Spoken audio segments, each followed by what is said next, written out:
we have to click on the column of amount, then filter, then sort,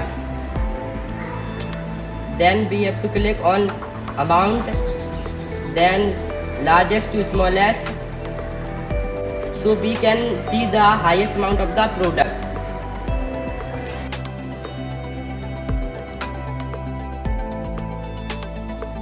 Today I show how to border the worksheet. First we click on cell, then click on Ctrl+A, then go to Home tab, then click on border, then all border.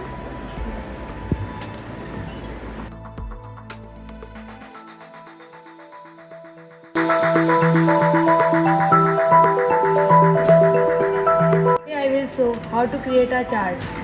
First click on cell inside, then select the worksheet, then click on insert tab, then chart type. The chart is created.